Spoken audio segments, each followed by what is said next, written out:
Class 10 शुरू करते हैं आज का हमारा क्लास। आज हम लोग डिस्कस करेंगे एग्जीक्यूटिव। ना एग्जीक्यूटिव का सबसे पहले हेड जो है वो प्रेसिडेंट है, तो आज डिस्कस करेंगे प्रेसिडेंट्स के बारे में और उसके पावर्स के बारे में। ना the second organs of the government is the executive.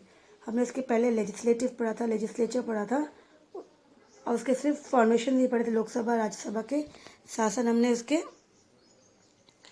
Lok Sabha के फॉर्मेशंस के साथ पावर्स एंड फंक्शंस, राज्यसभा के भी, लोकसभा के भी और पार्लियामेंट्स की भी हमने डिस्कस किए। अब हम शुरू करेंगे प्रेसिडेंट्स। ना article 52 of the Indian constitution के अकॉर्डिंग जो प्रोविजंस है, उस प्रोविजंस के अकॉर्डिंग प्रेसिडेंट जो हमारे इंडिया के अंदर वो किस तरह से वो नॉमिनल हेड है, to which there is an office of the president in India and he will act as a nominal head. Article 53 के according executive powers of the state union will be in the hand of the president। तो article 53 के according क्या कहा जा रहा है कि executive powers जो है स्टेट यूनियन का, वो किसके अंदर रहेगा, वो प्रेसिडेंट के अंदर रहेगा, because he is the nominal head of the state. So and he will also use them as themselves or through his subordinate officers according to the constitutions। तो उसके पावर्स को एज एग्जीक्यूटिव पावर्स वो उसको use करेंगे खुद या फिर उसके सबऑर्डिनेट्स जो उनके अंडर होगा उनको वो बताएंगे, तो उस तरह से जो भी वो बोलेंगे वो करेंगे। तो इसी तरह से ही will be the executive power the head overall जो भी कुछ भी होगा। तो ये लास्ट में जो है सिग्नेचर्स होती है, अप्रूवल होता है, तो ये कौन करेगा, प्रेसिडेंट ही करेंगे। Thus, President, Vice President, Prime Minister and Council of Ministers and Attorney General of India are included in the Union Executive। तो ये हमारे यूनियन एग्जीक्यूटिव के सारे मेंबर्स है, those they will act as an executive officers। ठीक है, तो यहाँ पर ही सबसे पहले कौन है, प्रेसिडेंट है, फिर वाइस प्रेसिडेंट, उनके सबऑर्डिनेट आ गए, फिर प्राइम मिनिस्टर, फिर प्राइम मिनिस्टर अकेले काम नहीं करते, काउंसिल ऑफ मिनिस्टर्स के साथ, और प्रेसिडेंट को भी क्या करना पड़ता है, प्रेसिडेंट को भी इनके बारे में, इनके सोच के, इसके थ्रू ही इनके थ्रू प्रेसिडेंट को भी प्राइम मिनिस्टर्स के और काउंसिल ऑफ मिनिस्टर्स के दोनों के ही उनकी आइडियाज़ एंड एडवाइस लेनी पड़ेगी, तब जाके वो कुछ भी काम कर सकते हैं, अदरवाइज ये नहीं, अकेले डिसीजंस नहीं ले सकते president. Now attorney general he is also government departments के हेड होते हैं जो कंट्रोल करते हैं। तो ये सारे जो काम होते हैं ये कौन कर रहे हैं, ये सारा मेन जो है यहाँ पे एग्जीक्यूटिव प्रेसिडेंट को दिया है, बस ही will be the nominal head. The main power will be control by the prime minister and the council of ministers. ये हम लोग डिस्कस करेंगे इसके आगे। फिर मूव करते हैं आगे। Now president is the formal supreme head of the executive. तो एग्जीक्यूटिव को कौन हेड है, फॉर्मल, जस्ट अ फॉर्मल, इसीलिए कहा गया president just a formal supreme head, कि एग्जीक्यूटिव के जितने सारे सब कुछ काम तो करेंगे prime minister, council of ministers, लेकिन सिग्नेचर कौन करेगा, लास्ट में, एंड में, वो प्रेसिडेंट ही करेगा। इसके लिए कहा गया while prime minister and his council of minister is the actual head of the executive. तो ये तो फॉर्मल हेड हो गया, और एक्चुअल हेड कौन है, प्राइम मिनिस्टर, और उसके काउंसिल ऑफ मिनिस्टर्स वो एक्चुअल हेड है। The head of the executive of the Indian union is called the president. So who is the head of the Indian union के head कौन है, president है, इसीलिए head of the executive कहा जा रहा है। India has adopted a parliamentary form of government just as Britain.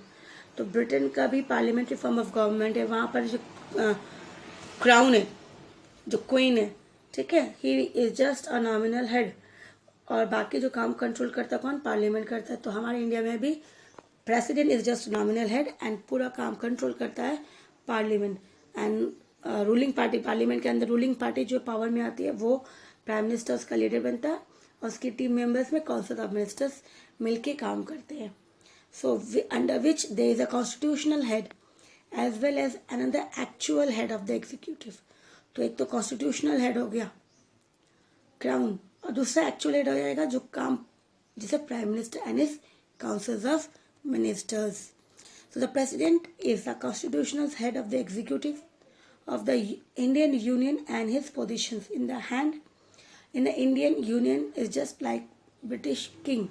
तो यहाँ पे वही कहा जा रहा है कि प्रेसिडेंट जो इंडिया का कॉन्स्टिट्यूशनल हेड है, एग्जीक्यूटिव यूनियन, इंडियन यूनियन के एग्जीक्यूटिव के हेड है, वो पोजीशन किसका जैसा है उसका, जस्ट ब्रिटेन के अंदर ब्रिटिश किंग जो है उनके ही जैसा है।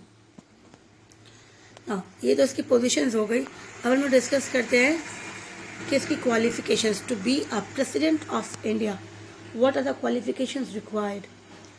So the constitution has fixed the following qualifications of a person who wanted to elect as president. So first of all, he should be citizens of India.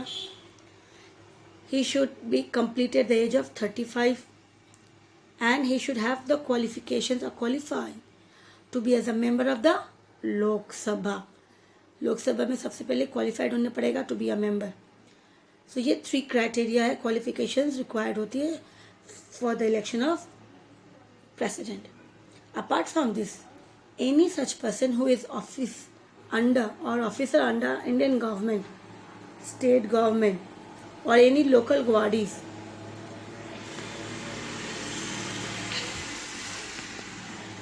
hold an office of profit is not eligible to contest for presidential elections. तो इसी तरह से इसके अलावा जो भी officers है Indian government के अंदर, स्टेट गवर्नमेंट के अंदर, लोकल गवर्नमेंट के अंदर कोई भी प्रॉफिट ऑफिस होल्ड करे तो वो लोग ये गवर्नमेंट प्रेसिडेंट इलेक्शंस के लिए चुनाव नहीं लड़ सकते। मतलब कि वो एक साथ 2 काम तो नहीं कर सकते, इसीलिए वो लोग एलिजिबल नहीं रहेंगे। The president can not be a member of any house of the Indian Parliament or state legislature. President elect होने के बाद he will be not a member of any house, either लोक सभा हो या फिर राज्य सभा हो या फिर स्टेट के अंदर हो। He will be totally separate. He will have a separate office for him. Now elections of the president. Questions जो होते हैं इसमें, जैसे sometimes questions अलग से आ जाएगा कि write down the functions of the president, वो आ गया, या फिर आ गया इलेक्शन प्रोसीजर्स ऑफ प्रेसिडेंट्स, ये भी पूछ सकते हैं। इसी तरह से ये 2 क्वेश्चंस ही आते हैं, either the power and function of the president. Sometimes emergency जो भी हम डिस्कस करेंगे, इमरजेंसी के ऊपर भी अलग से क्वेश्चन आ जाते हैं, इमरजेंसी पावर ऑफ प्रेसिडेंट, और ये हो गए इलेक्शंस के ऊपर एक डिफरेंट क्वेश्चन आ जाता है। The president of India is elected indirectly bye N electoral college. तो इलेक्टोरल कॉलेज के through a process in which the president is elected in accordance with the system of proportional representations by means of a single transferable vote system and secret ballot, and this process is as follow. तो secret electoral college के process के through होती है, और जो system है ये क्या है, proportional, आप मैथ्स में proportionals करते हैं, representations कि जितने members है, जितने लोगों ने वोट जो चुनाव में खड़े होने के लिए अपना नाम दिया कैंडिडेट्स है उनके बीच में, तो प्रोपोर्शनल रिप्रेजेंटेशंस, हर लोगों का कितना प्रोपोर्शंस, कितना पोर्शंस आ रहा है, टोटल नंबर ऑफ लोग कितने वोट दे रहे हैं, बाय सिंगल ट्रांसफरेबल वोट। अब वो वोट कितना देंगे, सिंगल देंगे, और वो किस तरह से देंगे, सीक्रेट बैलेट से देंगे, मीन्स किसी को पता ना चले कि उन्होंने किसे वोट दिया है। अब इस प्रोसेस को हम लोग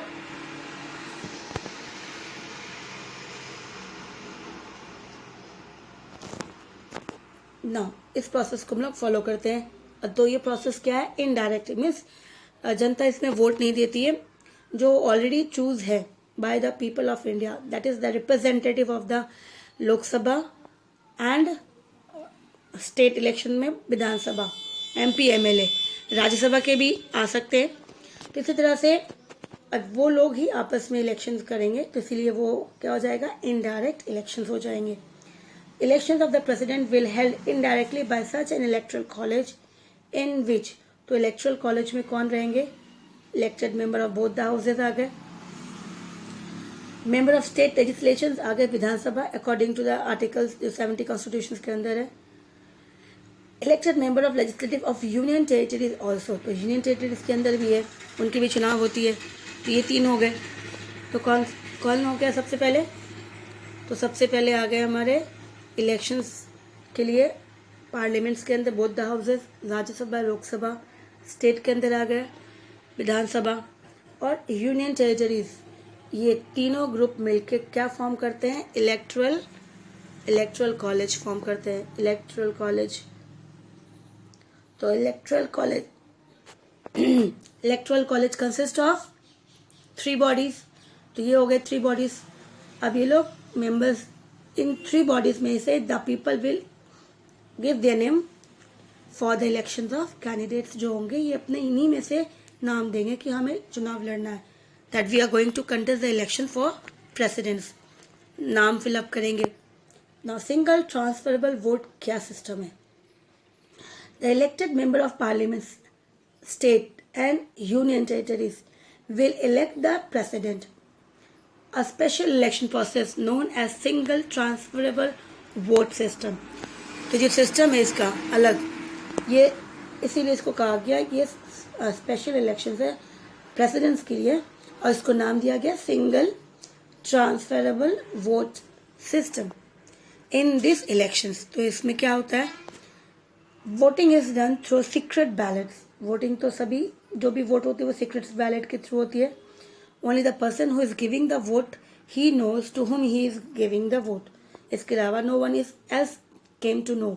उसके अलावा किसी को पता नहीं चलता कि उन्होंने किसके और किसे वोट दिया है। And to become successful in the elections, और सबसे ज़्यादा वोट मिले इसके लिए क्या करना पड़ेगा, they have to obtain a minimum quota. एक कोटा होना पड़ेगा, तब जाके वो क्वालिफाइड होंगे that he will be can move ahead, आगे जा सकते हैं। जैसे एग्जाम में पास होने के लिए एक मिनिमम पासिंग परसेंटेज होती है 33, 34, 35 या 40%। जिस तरह से उत्तर गवर्नमेंट में 34% है, 35% आ गया अभी, तो इसी तरह से जो भी है स्कूल में 40% मान के चलते 40% हो गए। तो ये मिनिमम कोटा हो जाता है जिसका से आपको क्वालिफाई करना पड़ेगा पास होने के लिए नेक्स्ट क्लास के लिए। तो इन्हें भी क्वालिफाई होना पड़ेगा, और इसके लिए वो क्या करना पड़ेगा, मिनिमम कोटा उन्हें ऑब्टेन करना पड़ेगा। तो ये मिनिमम कोटा किस तरह से मिलेगा, तो मिनिमम कोटा के लिए सबसे पहले number of valid cast vote cast. तो इन जो भी लोग खड़े, मान लेते हैं कि 10 पीपल्स आर स्टैंडिंग, ठीक है, 10 पीपल्स है वहां पर।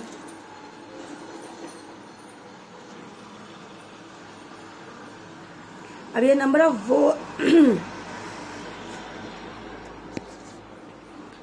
Number of valid vote cast, उनको मान लेते हैं कि 5 लोगों ने वोट दिया। 10 लोग से आपस में बहुत सारे लोग एक दूसरे को वोट देंगे, तो उन्होंने उनको 5 दिया। फिर number of candidate contesting in elections, तो यहाँ पर तो number of valid vote cast, उनको कितना मिला वोट, 5। और लोग कितने खड़े हैं चुनाव के लिए, number of candidate contesting the elections, ये हो गए इलेक्शंस के लिए कितने लोग खड़े, 10 हो गए, और डिवाइड कर दो 1000 से। तो इससे क्या हो जाएगा कि एक पर्सन को कितना परसेंटेज वोट मिला है, इससे कहा जाएगा मिनिमम कोटा। क्योंकि भले पार्लियामेंट के अंदर लोकसभा है, ठीक है, राज्यसभा है, हमारे पास पहले से 545 लोकसभा प्लस 200 ये 54 अभी करेंटली कितने हैं, 52 है।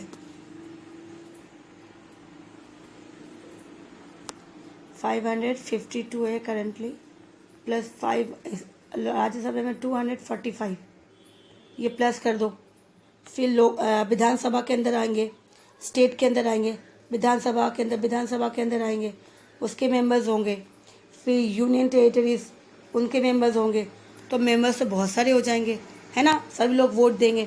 तो इसके लिए number of valid vote cast, लोगों ने कितना वोट दिया वो हो जाएगा। फिर उसके साथ साथ लोग कितने खड़े हैं चुनाव के लिए, अगर 10 लोग खड़े चुनाव के लिए हमने कहा था 10, और उस बंदे को कितना मिला उसके अकॉर्डिंग, और डिवाइड कर देंगे 1000 से। तो ये पर पर्सन कितना वोट मिला, तो वो हो जाएगा उसका मिनिमम कोटा। तब मिनिमम कोटा क्वालिफाई करने के बाद फिर देखा जाएगा कि सबके पास सबसे ज़्यादा किसके पास आया है, वो हो जाएगा विनर। तो इसी तरह से इलेक्शन जो होता है प्रेसिडेंट का, तो ये थोड़ा लंबा प्रोसेस होता है, बहुत ज़्यादा डिटेल्स में डीपली जाता है। Next impeachment. इम्पीचमेंट आ गया रिमूवल। किसको रिमूव करना है? किसी को भी हम रिमूव कर सकते हैं जो परमानेंट है, शायद बाद में वो परमानेंट मान के अपने आप को कुछ करप्ट काम ना करे, मैल प्रैक्टिस ना करे, गलत तरीके से करप्शन ना हो जाए, तो इसी तरह से उसे ईजिली हम निकाल सकते हैं। एक प्रोसेस है, एक प्रोविजंस है, तो इसी तरह से इम्पीचमेंट होती है पार्लियामेंट के अंदर। तो अब removal, process of removal from office, तो अगर हम चाहें तो उसको हम रिमूव कर सकते हैं प्रेसिडेंट को। सिर्फ प्रेसिडेंट ही नहीं, जितने सारे गवर्नमेंट, जैसे जज ऑफ हाई कोर्ट, जज ऑफ सुप्रीम कोर्ट, फिर और भी जो गवर्नमेंट ऑफिसर्स होते हैं जैसे इलेक्शन कमीशन ऑफ इंडिया, तो इन सभी को अगर प्रॉब्लम है, दिया द परमानेंट फिक्स होते हैं, लेकिन अगर इनके बारे में कुछ ऐसे पता चला कि वो जो है काम सही नहीं कर रहे, गलत काम कर रहे हैं, देश के लिए सही नहीं है, तो उसको इम्पीच कर सकते हैं। तो ये प्रोविजंस है पार्लियामेंट के अंदर। तो अभी प्रेसिडेंट को इम्पीचमेंट करने का किस तरह से कर सकते हैं? तो 10 ईयर, तो 10 ईयर क्या है इसका? 10 ईयर कितना बताया गया? 5 ईयर्स में कितने समय के लिए इसको अपॉइंट किया जाता है? 5 ईयर्स के लिए। बट अकॉर्डिंग टू आर्टिकल 61 के अकॉर्डिंग इंडियन कॉन्स्टिट्यूशन के अंदर जो प्रोविजन है उसके अंदर कहा गया है, if the president breach the constitution, अगर प्रेसिडेंट जो है कॉन्स्टिट्यूशन की लिखी हुई जो है रूल्स एंड रेगुलेशन को नहीं मानते, उसको क्रॉस करते हैं लिमिट्स को, तो हम उसको ईजिली रिमूव कर सकते हैं ऑफिस से। किसके थ्रू? Through impeachment. और ये प्रोसेस भी लिखा गया है पार्लियामेंट के अंदर, ये प्रोसीजर्स भी जो है पार्लियामेंट के अंदर है कि इसको हम रिमूव कर सकते हैं। इसमें करना क्या होगा? Each house of the Indian parliament, तो ईच हाउस में Rajya Sabha and Lok Sabha, has right to impeach him, क्योंकि दोनों हाउस से पास होना ज़रूरी है। So to initiate the process of impeachment, तो सबसे पहले जब शुरू करना है स्टार्टिंग से, तो signature of 1/4 of the total member of the respective house is required. Either Lok Sabha हो या राज्यसभा हो, जो भी हाउस हो, सबसे पहले प्रोसेस शुरू करने के लिए कि हम लोग इम्पीचमेंट शुरू करेंगे प्रोसेस, तो उससे पहले 1/4 जो मेंबर होंगे पार्लियामेंट के अंदर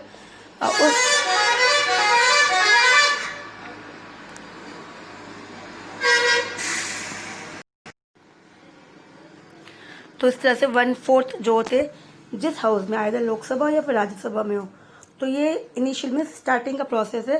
तो सबसे पहले 1/4 जो लोग होंगे, मेंबर्स होंगे, वो सिग्नेचर करेंगे, अप्रूव करेंगे कि हाँ ये प्रोसेस के लिए हम एग्री है और ये प्रोसेस शुरू कर सकते हैं, तब जाके ये प्रोसेस जो है आगे बढ़ेगा। ठीक है, तो 14 डेज जो है उससे पहले, आफ्टर 14 डेज ऑफ रिसिप्ट, तो ये जब इम्पीचमेंट 40 डेज से पहले सिग्नेचर ले लिया गया, फिर उसके बाद 14 डेज के बाद of receipt of such motions in the house discussed will take place in the house where impeachment motion has been moved, and if the impeachment motions get passed with 2/3 majority of the member of that respective house, then the motion will be sent to the second house. तो सोच लो कि first 14 days पहले पूछा गया, signature करने के बाद कि प्रोसेस शुरू करेंगे, 14 डेज के बाद जब क्रॉस हो गया तो प्रोसेस शुरू किया गया पार्लियामेंट के अंदर, हाउस के अंदर, आइदर लोकसभा हो या राज्यसभा हो, डिस्कस किया गया। उसके बाद डिस्कस करने के बाद क्या होता है? सब कुछ डिबेट डिस्कस करने के बाद जो भी उनके मुद्दे होते हैं, फिर the last process is that was voting. तो लोगों ने अगर 2/3 मेजोरिटी ने वोट कर दिया नेगेटिव के लिए, अगेंस्ट में, तो मतलब वो इम्पिच्ड हो गया उस हाउस में। फिर यही प्रोसेस क्या होगा? नेक्स्ट हाउस में होगा। नेक्स्ट हाउस में भी अगर लोगों ने, मान लो कि वहाँ पर भी 2/3 मेजोरिटी ने उसको वोट आउट कर दिया, तो समझो वो इम्पिच्ड हो गया। तो the second house will either examine these charges itself और it will appoint a special committee to do so. अब दूसरे हाउस में जब ये जाएगा तो वो खुद कर सकती है इस प्रोसेस को कि जो फर्स्ट हाउस से आया है ये सही है गलत है, या फिर किसी और को स्पेशल कमेटी बना के कि इसको जज करने के लिए वो बना सकती है। If the allegations against the president are proved and the second house also accepted the impeachment motions by 2/3 majority, then the president of India is considered to be removed from office from the date of accepted of motions. तो अब उस process के बाद special committees ने भी देख लिया कि हाँ उसकी जो आरोप लगाई है एलिगेशंस वो प्रूव हो गई है, और सेकेंड हाउस ने भी इम्पीचमेंट जो है मोशंस में 2/3 मेजोरिटी ने उसको वोट दे दिया है उसके अगेंस्ट में, तो प्रेसिडेंट इजीली उसी डेट से, जिस डेट से मोशन शुरू हुआ था, उसे अपनी ऑफिस रिज़ाइन करनी पड़ेगी, छोड़नी पड़ेगी।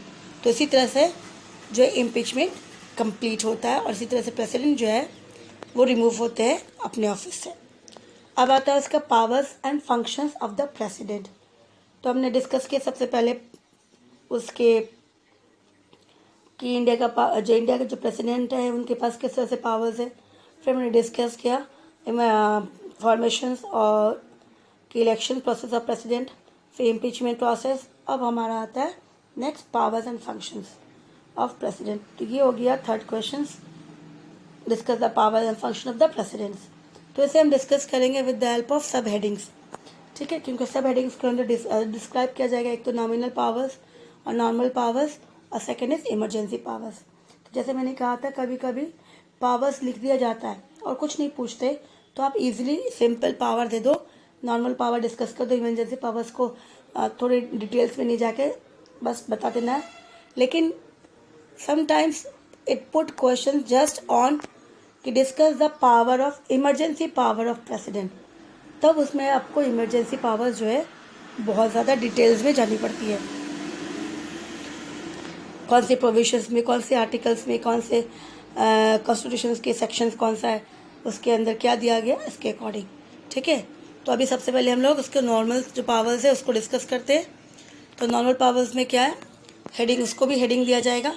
Normal power again it will be सब हेडेड बाय एग्जीक्यूटिव पावर और एडमिनिस्ट्रेटिव पावर्स। तो आर्टिकल 53 के अंदर पावर जो है, the power of executive of the union will be in the hand of president, and he will also use power either himself और through representative, खुद use करेंगे या फिर रिप्रेजेंटेटिव किसी को अपॉइंट करेंगे, और वो वर्क देखेंगे, प्रोसेस देखेंगे गवर्नमेंट के अंदर कि जो काम हो रहा है वो सही है या नहीं हो रहा है, डिस्कस करेंगे इस तरह से। अब हम मूव करते हैं, ये तो इंट्रोडक्शंस था। अब पहला आता है इंपॉर्टेंट पॉइंट्स उसके, अपॉइंटमेंट्स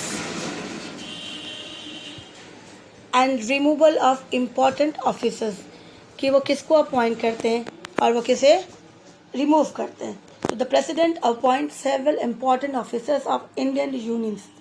तो किसे किसे अपॉइंट करते हैं, सबसे पहले प्राइम मिनिस्टर, जब पार्टी जीत जाती है फिर उनकी लीडर्स जो उनकी टीम होती है वो डिसाइड कर लेते हैं कि हमारा लीडर कौन होगा, तो वो लीडर ही बनता है प्राइम मिनिस्टर। तो फिर ऑफिशियली जो है प्रेसिडेंट जो है उसे क्या करते हैं, he will appoint in front of the people of the country, तो वो प्राइम मिनिस्टर हो जाएंगे। उसके साथ प्राइम मिनिस्टर्स की एडवाइस से अदर मिनिस्टर्स को अपॉइंट करेंगे।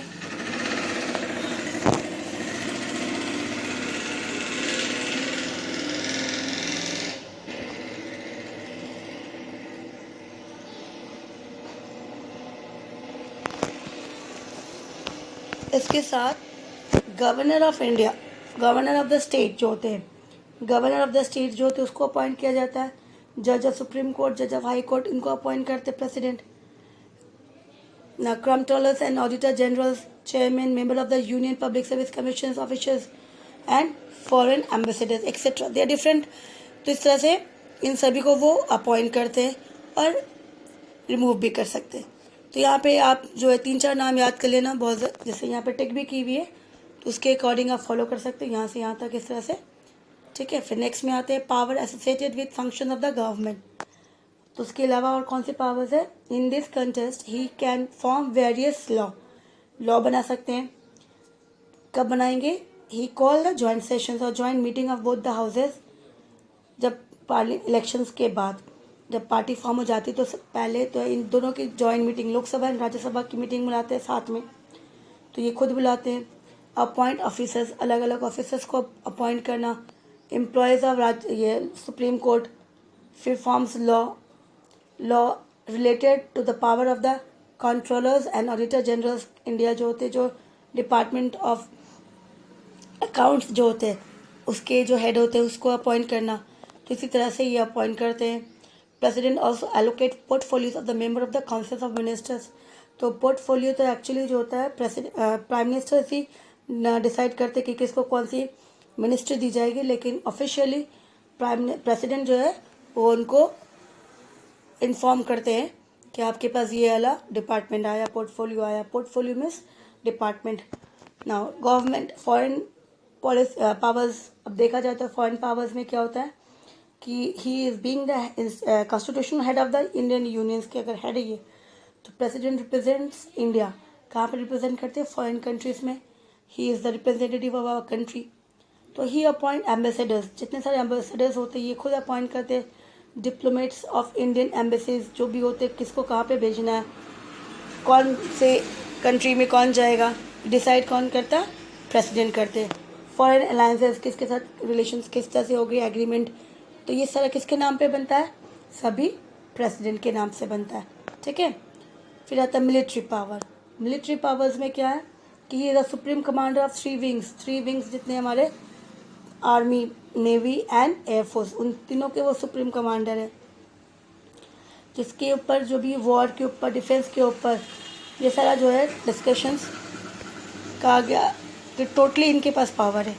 लेकिन फिर भी president can not take alone, he has to discuss with the prime minister and his council of ministers before giving any advice. So therefore without the consent of the parliament के without consent से वो कभी भी war declare नहीं कर सकते।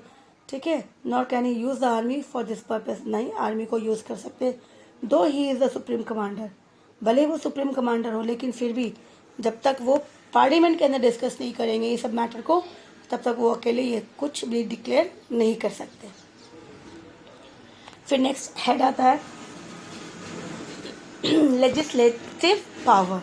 तो legislative power के अंदर क्या आता है कि the president is the constitutional head. ये सब में आता है, तो there is no need to write down the same thing repeatedly.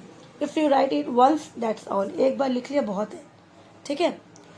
तो उसके अंदर आता है एडमिनिस्ट्रेटिव के अंदर आते हैं एडमिनिस्ट्रेशन और लेजिस्लेटिव एरियाज के अंदर क्या है कि enjoy several power in context to administration of law. जैसे ही can call the session of the parliament, meeting के लिए खुद बुलाते हैं, एंड डिक्लेयर इट्स कंक्लूजन, और लास्ट में जब एंड होता है तो डिक्लेयर करते हैं ओके आज के लिए इतना ही है। तो he can dissolve the Lok Sabha even before completion is of his terms.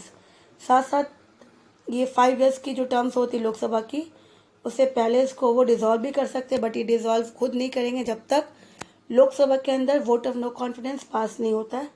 और वो कौन करता है? मेंबर ऑफ द पार्लियामेंट खुद करते हैं, वहाँ के लोग लोकसभा के। तो Lok Sabha has been dissolve for 9 times up to till now. अब तक कितने बार डिजॉल्व हुआ? 9 times डिजॉल्व हो चुका है। So in the beginning of the sessions of parliament the president give speech in the joint meeting of both the houses. तो ये सारे जब आपको लिखना है तो बस आपको यहाँ से यहाँ तक लिखना है, टिक किया हुआ जहाँ पे। और ये समझने के लिए एक्स्ट्रा है कि जब भी लोकसभा की जब फर्स्ट मीटिंग होती है आफ्टर इलेक्शंस, तो दोनों हाउस की मीटिंग करवाते हैं, प्रेसिडेंट कंडक्ट करते हैं। ठीक है। On the other occasions also he perform the work of addressing parliament of giving speech in the meeting. अगर कुछ अलग ओकेशंस हो जाता है, कुछ ऐसी ओकेशंस आ जाते हैं इंपॉर्टेंट, तो उस समय भी वो स्पीच देते दोनों हाउसेस में ज्वाइंट मीटिंग्स करके। Common policies of the government are declared.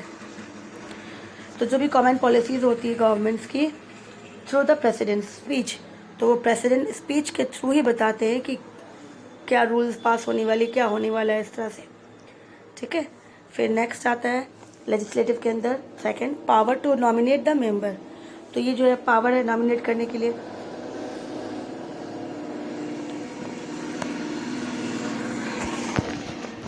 तो पावर्स में प्रेसिडेंट क्या करते हैं, 12 मेंबर्स जो है वो राज्यसभा को नॉमिनेट करके देते हैं, और 2 मेंबर्स एंग्लो इंडियंस। 12 मेंबर्स जो होते हैं वो either including literature, science, arts, sports कहीं से भी हो सकते हैं, और जो 2 होते हैं वो एंग्लो इंडियन से होते हैं लोकसभा के लिए। तो ये पावर हो गया वो नॉमिनेट करने के लिए। तो power to reject a motions, कोई भी मोशंस को रिजेक्ट कर सकते हैं। तो every motion pass by the parliament become a law only after the consent of the president. कोई भी मोशन जो पास होती है पार्लियामेंट के अंदर, जब तक प्रेसिडेंट उनको अपनी हामी ना भरते, यस नहीं बोलते, वो पास नहीं होती है। तो प्रेसिडेंट कैन एक्सेप्ट और reject a motion as per his discretions. Discretions का मतलब उसके पास जो पावर है, इंडिपेंडेंट पावर, उसके अकॉर्डिंग वो किसी भी मोशंस, किसी भी चीज़ों को एक्सेप्ट कर सकते हैं या रिजेक्ट कर सकते हैं, ठीक है। लेकिन तो यहाँ पर वो फर्स्ट टाइम पे तो उन्होंने मना कर दिया, तो आप लिखोगे तो यहाँ से यहाँ तक लिख लेना, ठीक है।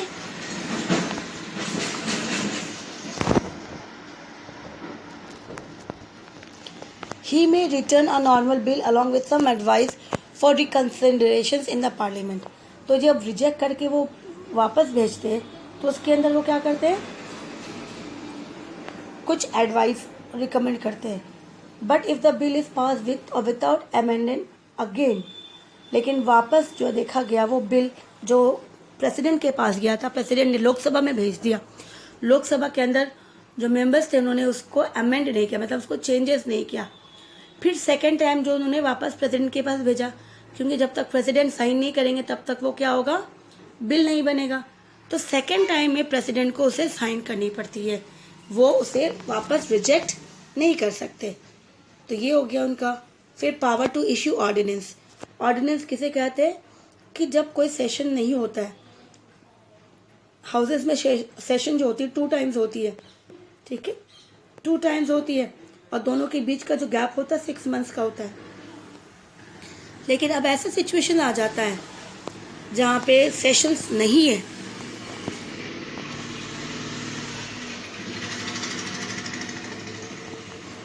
सेशंस जो है वो नहीं है, और सिचुएशंस बहुत ज़रूरी है, they have to do some, तो वहाँ पे कुछ रूल्स बनाना पड़ेगा, और जहाँ पे वो सेशंस आने में टाइम में बहुत मुश्किल है, तो उस सिचुएशन में प्रेसिडेंट के पास पावर होता है कि वो एक ऑर्डिनेंस इशू करें, दैट इज़ लॉ। तो जो प्रेसिडेंट जो है लॉ बनाते हैं और उसको इशू करते हैं, उसको नाम दिया जाता है ऑर्डिनेंस के नाम से, ठीक है। तो जब सेशन नहीं होता है प्रोग्रेस में, तब वो बनाते हैं, उसको ऑर्डिनेंस के नाम दिया जाता है, और वो कितने दिन के लिए चलेगा, 6 मंथ्स के लिए। क्योंकि जब न्यू सेशन, वापस जब सेशन बैठेगी पार्लियामेंट के, अब पार्लियामेंट के सेशंस में जब ये डिस्कस किया जाएगा कि जो प्रेसिडेंट ने जो ऑर्डिनेंस पास किया था वो सही है या नहीं है। अगर उनको लगा कि ऑर्डिनेंस जो है सही है तो वो उसको कंटिन्यू एज ए ऑर्डिनेंस के नाम से चलने देंगे, अदरवाइज अगर लगा कि सही नहीं है तो उसको वो एबोलाइज कर देंगे, उसी 6 मंथ्स के अंदर वो फिर बंद हो जाएगा। इसी तरह से नेक्स्ट आता है फाइनेंशियल पावर। फाइनेंशियल पावर में अगर हम जाते हैं तो the president has several important financial powers also. Means in the beginning every financial year जो होता है, president cause to place the account of the respective years income and expenditures. तो प्रेसिडेंट के पास अकाउंट होती है हर साल की कि उन्होंने कितना इनकम, देश के अंदर कितना इनकम आया, कितना खर्च किया, दोनों हाउस के इन front of both the houses उनके सामने वो प्रेजेंट करते हैं, और उनसे पूछ के विदाउट हिज कंसेंट, उनसे बिगर पूछे फाइनेंस जो बिल होती है वो कभी भी शुरू नहीं होती है। तो डिमांड्स ग्रांट्स करना कैन नॉट बी इंट्रोड्यूस इन लोकसभा। तो जब तक प्रेसिडेंट उन्हें हाँ ना बोले कि हाँ आप अपनी फाइनेंशियल मैटर्स की जो बिल है वो आप स्टार्ट कर सकते हैं, तब जाकर वो स्टार्ट होती है लोकसभा के अंदर। फिर आता है last judicial power. Judicial power में our constitution has adopted the concept of freedom of the judiciary.